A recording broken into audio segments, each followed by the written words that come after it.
What's up guys, Jake with 10 Tactical coming at you with another special optic review. Today I've got something that you probably haven't heard of, because I know I sure as heck didn't hear about until they reached out to me. I have here the 1x18 Corsac by Redwin.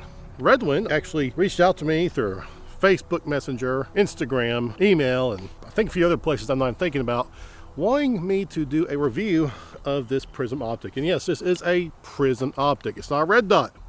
It's pretty much a primary arms SLX 1X clone. Now Redwin, I've never really heard of them as a company before, but based on my research, it looks like the earliest reviews I've seen on YouTube from their products is about 6 months ago, 9 months ago, something like that. So very new to the market. And Redwin, in case you can't tell by the name, it's Chinese. Let's be honest, Redwin is kind of in the brand there. This is their version of the primary arms SLX 1X, essentially. They'll probably never compare it to that, but from what I can tell, for the most part, it's just like that particular optic. Today, we're gonna actually go over all the specs and features of this particular optic, zero it, and then properly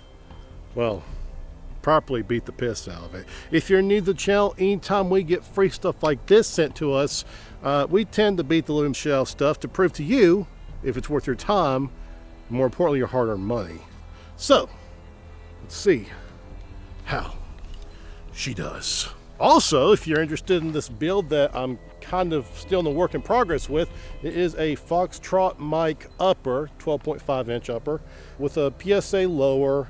It's got a Midwest Industries brace on the back, the SMS laser HFXC, you know, the little laser aiming module that you see advertised everywhere lately, as well as a dead air, what is this, Sandman K.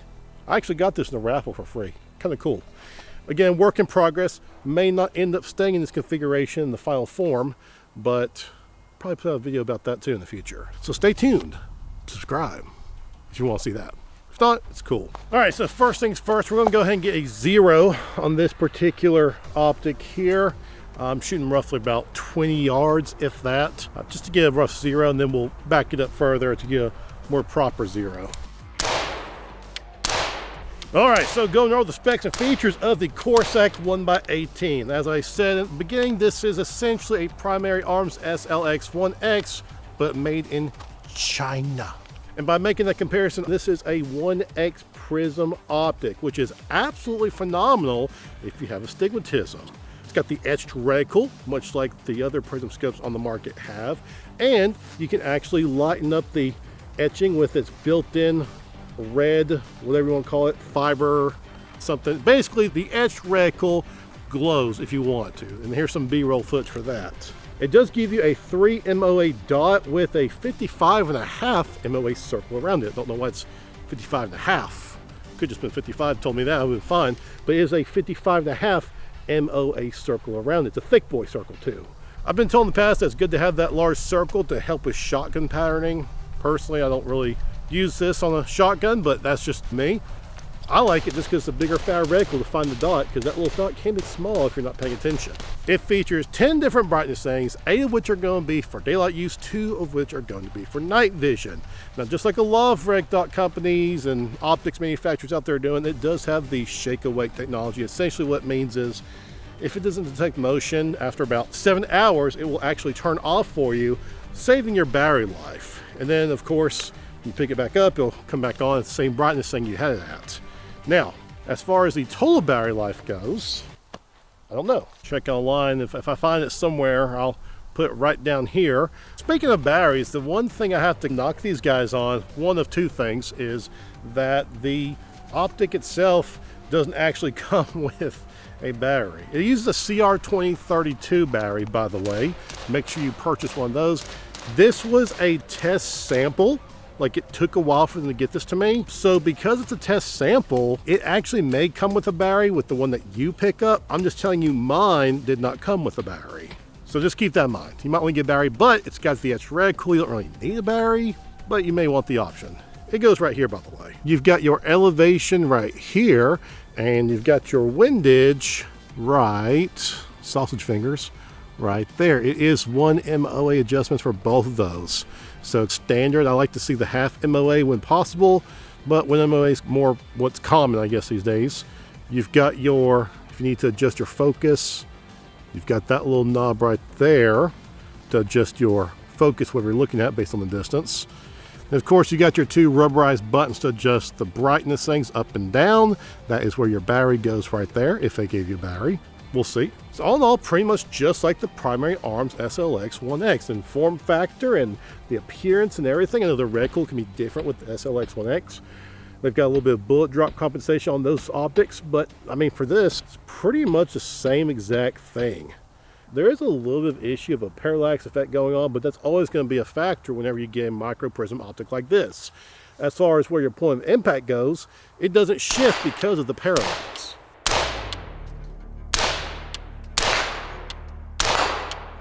So those are targets at about 50 yards. I think I need to move this optic up further back.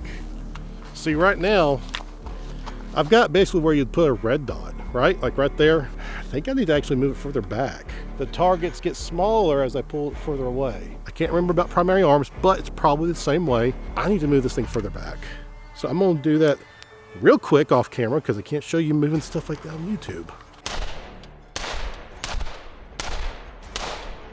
I was aiming for here and it's pretty much right there. For the distance I was at, about 40 or 50 yards at the end of it, not too bad. And I was able to hit those steel plates right there. Now the second thing I don't really know how I feel about is the price. This particular optic, it's $189. That's on Amazon. That's like in my Amazon account, because sometimes you get a cheaper price if you're on Prime. No, it's just straight up $189. That's a lot of money when you're talking about getting an optic from a lesser known company. When I was doing my research, I was looking at other YouTube videos, not a lot of videos out there. I was looking at reviews. There's like almost no reviews for this particular optic. It's kind of a gamble if it's going to work out. That's why we're making this video today. We're not going to shill this thing. We are going to treat it just like we do with every one of our other optics, and that includes beating the living piss out of it to see if it holds zero or if it even survives for that matter.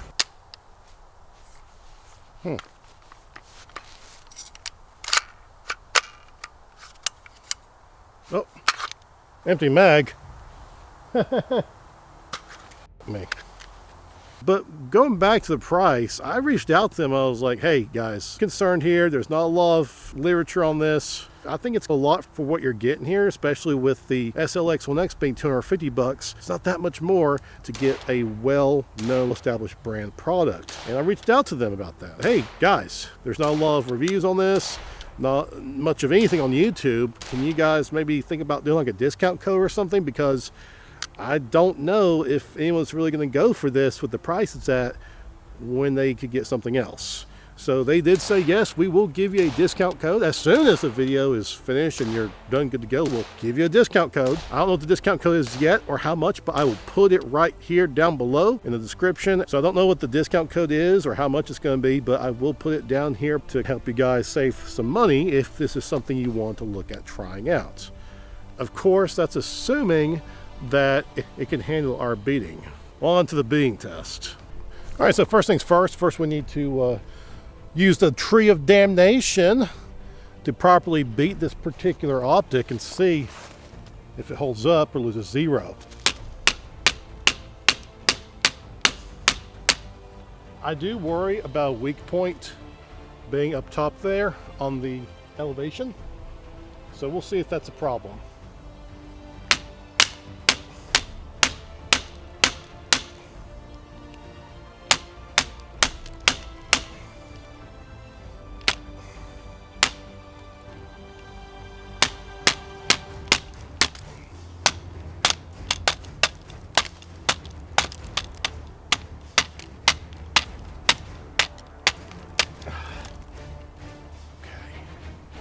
So as you see, there's plenty of tree juice all over this.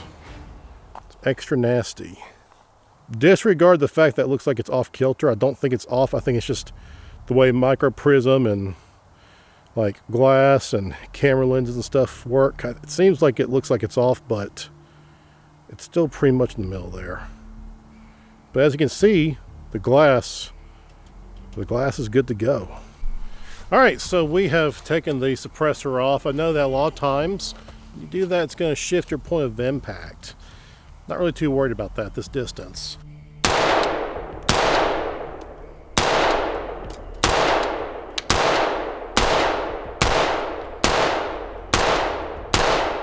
Alright, so this time we aimed at the bottom half here of this infinity target on the left. Basically just right around there. As you can see, it pretty much hit exactly where I was aiming the entire time. Not too terribly far away. This is again about, I don't know, 30 yards, something like that, from that little bit further distance back. So I'll take that. Essentially aiming right there. Had a couple flyers, but other than that, they were all pretty much right there. All right, guys, you know what time it is. It's time for the Brick of Damnation. This is where we essentially take the optic and we immediately drop it multiple times. We've got a fully loaded magazine here. Nothing in the chamber because we're safe-ish. I did take off the HFX, whatever the fuck it's called, the laser aiming module, because that's not really part of this review. I don't really want to damage it just yet. I also have the suppressor off as well, so keep that in mind. There is some weight being dropped there from that, just because I'm poor, and I really don't want to damage those two things. In 3, 2, 1.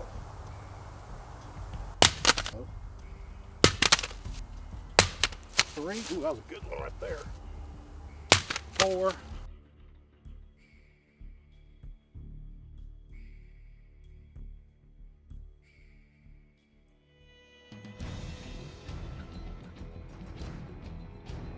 So, it's a little dirty now. Oh, see, this is why you gotta get red Loctite, because now this is loose. Whoops. But as far as the actual optic goes, surprise, surprise, check this out. As you can see, I just kept slamming it on the elevation marker there, right? Dropped it a couple times in the front there. Okay. Tried to get all the possible angles I could. Even right there, I dropped it a couple of times. See that? Despite all the drops though, it's still good. It's really hard for me to get this right. Oh, come on now. Oh. It's so hard to focus the camera on this Prism optic, but the glass is not broken. It's still good. Freaking impressive, dude. Let's see if it still has held 0.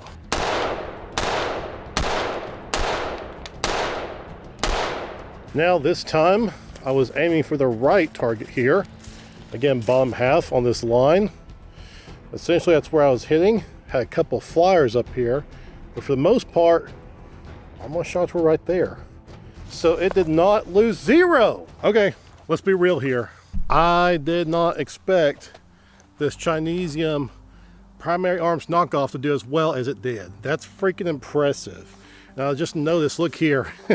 There's a freaking dent there where I was dropping it earlier. I didn't even point that out. Just now noticed it. See that? That's freaking impressive. And it didn't break, but on top of that, it didn't lose 0.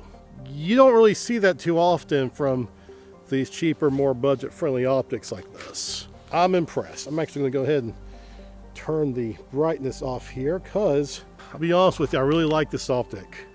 In fact, I was hesitant to do the drop test because I was like, oh man, I really like this optic. I don't want it to break if I break it, because I know sometimes people say that the drop test is a little impractical because who does that? But I really want to do it to make sure it's going to be like durable for you guys.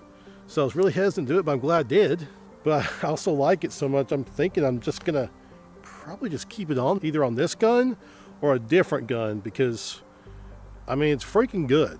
Like, surprisingly good. Redwin Corsac.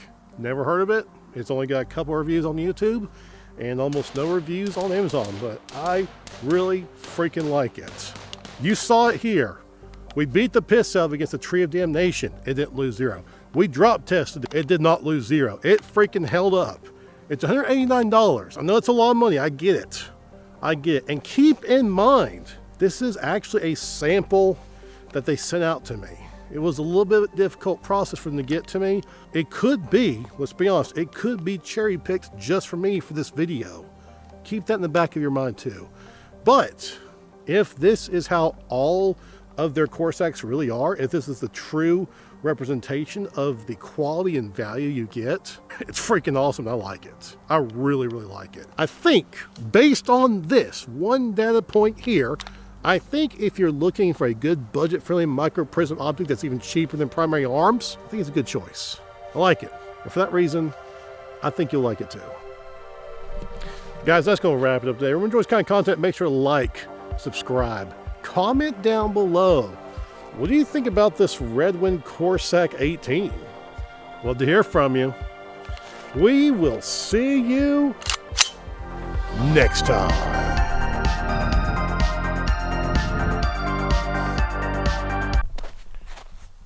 Check this out.